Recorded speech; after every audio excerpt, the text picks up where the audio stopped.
Welcome. We are for the first time backstage at Boston Calling for an interview 4 years in the making. When I started this show, I didn't know everyone that I wanted to have on, but I knew one person, and that is who is with me today, Brandi Carlile. Thanks, buddy. Brandi, thank you so much for taking the time out of it. It's really a pleasure to be able to chat. Man, thanks for having me. It's a real honor and a pleasure to be here with you and talking to you. Thanks, man. Thank you. Well, welcome back to Boston. This is a place for history with you. This is where you tied the knot, right? Yeah. Yes, sir. Wonderful. Do you always do you do a romantic walk around Boston at all, or any My sightseeing? wife is here. She's running around with our daughter. We do a beach walk usually. We actually got married outside of Plymouth in Wareham. Back then, DOMA was still in effect, and Massachusetts was a fantastic leader in its marriage equality stance, and it was a real pleasure to be here and to be a part of that. Wonderful. Well, we are so happy to have you back. And then so you're on the 10-year anniversary tour for the story, also doing cover stories, which we'll talk about that in a minute.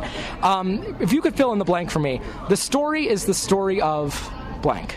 The story is everybody's story, and the writing on that record and every record that I've done subsequently since then has been sort of influenced by writers that I like to call cloak writers, where the lyrics and the songs and the sentiments that they embody are deeply personal to them, but they can be taken off of the author like a cloak and put on somebody else. And I always go out of my way to not explain in too much detail what songs are about, because I really want them to be able to relate to other people's experiences as pop music has related to my experiences growing up. And so I think it's a story of coming of age, realizing that your parents are real people, realizing that marriage isn't easy, and that sometimes a splitting apart is inevitable, realizing that having kids is hard, realizing that death is a very real and probable part of life, and all of the things that make us human beings. Wow, very well put.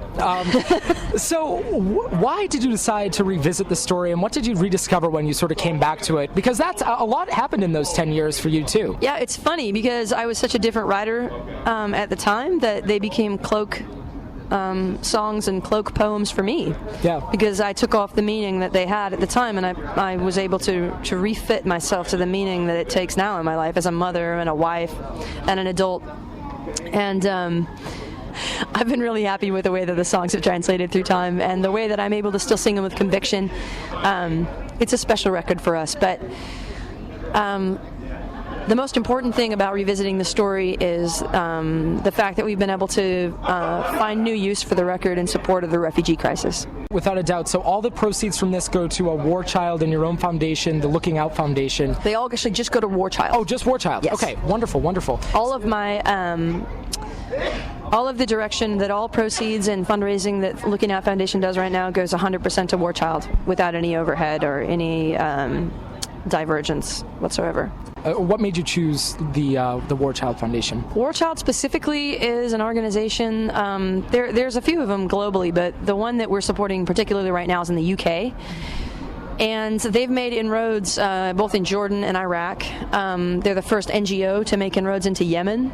And they're working really hard in the Democratic Republic of the Congo to reintegrate child soldiers and to reassimilate child soldiers into real life and help rehabilitate them and help them deal with what they've seen. And these are all places that I feel are really, really, really deserving and paramount of our focus right now as Americans and as Westerners in general. And they're doing this in such a way that's really, really brave and ahead of the curve. And so I heard about them through my wife, who used to work for Paul McCartney's charity in the UK. Really? Yeah, 10 years. And then she took a massive step down and married me. But she told me about War Child, and I wanted to give away the story on its 10-year anniversary, give it away, because I had a daughter, and I had a really difficult time reconciling the relative sort of security that she was born into, understanding the instinct that I had to protect her, and it was difficult for me to go to sleep at night knowing that there were parents that had the same instinct to protect their kids across the world but just weren't able to. And so my wife, Catherine, directed me towards War Child and the twins towards War Child. and we were lucky enough to have them affiliate with us and help us put this record out in order to alleviate the refugee crisis the best we can. And one of the things I really appreciate about your foundation, that's where all the proceeds are going right now, is to War Child. It's really reactive in terms of you guys donate a lot of money to a lot of different charities through the Looking Out Foundation. Yeah. How do you choose what causes to throw your support behind and how to use your platform as an artist? Well, early on when I started the foundation, I started talking to a lot of 501c3s and nonprofits and public trust charities, and charities who had these amazing mission statements to start out their mission, if you will, but then eventually the mission would lose potency with their audience or with the people that were supporting them initially, and then they would find themselves in cycles of fundraising and doing a lot of work to try to fundraise instead of kind of addressing the mission that they originally started with. And I thought, well, what if every foundation just had a campaign-based, potency that lasted for a year or 2 years, and they would build a campaign, build a mission, hand it over to somebody that wanted to sustain it, and then move on with a new energy to a new cause. Not that any one cause is alleviated when you walk away from it, but sometimes you can do your best work in the beginning, especially if you're an artist with a short attention span and only the ability to focus on something for a finite amount of time. So the Looking Out Foundation has taken on a diverse series of causes because we do feel that we're the most potent and the most helpful in our first year. And we do continue to revisit and re-support these causes, but the campaign-based foundation for me has been what's worked the best and has been able to hold my focus and passions and resources. Wonderful. Well, these are all great causes. It's a great album, too. You have many great albums, though. It's not just the story. Thanks, so when man. was the last time you listened to one of your records, and, what was one of the things that sort of stuck out to you when you did that, other than the story? Super embarrassing, but I have to tell you something. It's like a confession. I listen to them all the time. Damn it, me too. So, I listen to them all the time. I don't know. I guess I like our music, and I'm in a band, so I listen to them all the time, and I still cry over Tim and Phil's lyrics and their songs, and I like to revisit my own writing and constantly scare myself that I'm not getting better, and it's just a way to revisit the bar that we keep setting for ourselves. Lovely, lovely. Well, this cover stories, it's different artists covering the story. I saw that Torres was on there. My interview with Torres was essentially a mutual admiration. Do you love Torres? Love. One of the most Torres. underrated albums, and she loves you. Yeah, The Sprinter was one of my favorite records, and it's just so... I was a sprinter then. I got to sing a duet with Brandi Carlile. Yeah, you did. But if you could cover an album, you personally, what album would you want to take and run with? Captain Fantastic and the Brown Dare Cowboy. Wow, Elton John. There you go. Sir Elton. Now, I read that when you were making Firewatcher's Daughter, you sat by a bonfire and you sort of kind of had these thoughts that would come up.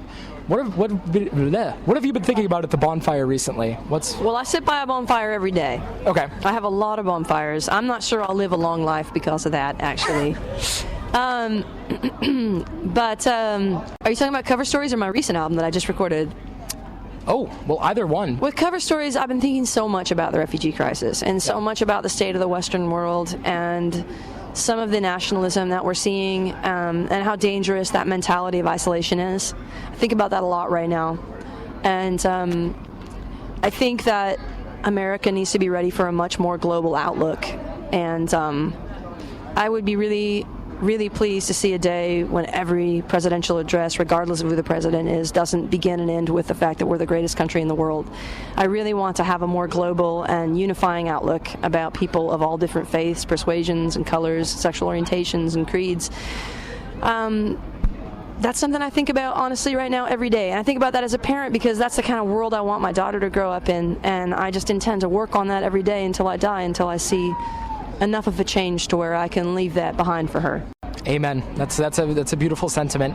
Now, lighter note, you once said that there's a karaoke singer in all of us, so I have to ask, what song are you belting out at the bar? Wait a second. What song are you belting out at the bar? What song am I? Oh, I Want to Dance with Somebody. I Want to Dance with Somebody by Whitney. No! Yeah. No, without a doubt. How could you not? Honestly, I love you so much right now.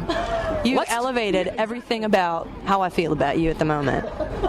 You have made my day. Let's after this we'll go out, we'll do our own Boston Calling after party. So I'm as equally as dramatic as you are. Mine is The Show Must Go On by Queen. Oh, Oh, Queen. And if I had a half microphone stand while I was doing it, then I would just be over the top. But yeah. So let's compromise. Maybe we can both do Bohemian Rhapsody at some point. Yeah. Oh, absolutely. But I've been playing Bohemian Rhapsody live for a long time. Shame on you for not knowing that. Well, I see. When I think of your live covers, I think of Forever Young or Hallelujah from. Oh, okay. All right. Yeah. Redeemed One of my favorite live records. But I know that you have a stage to get to, so I don't want to keep you too long. But it's been a real pleasure talking to you. You're kind of an angel. Thank you so much. I really appreciate it. Who are you listening to right now? Who's been spinning on the tour van? Tegan and Sarah.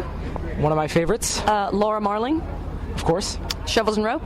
Okay. Gregory Alan Isaacoff. And Torres.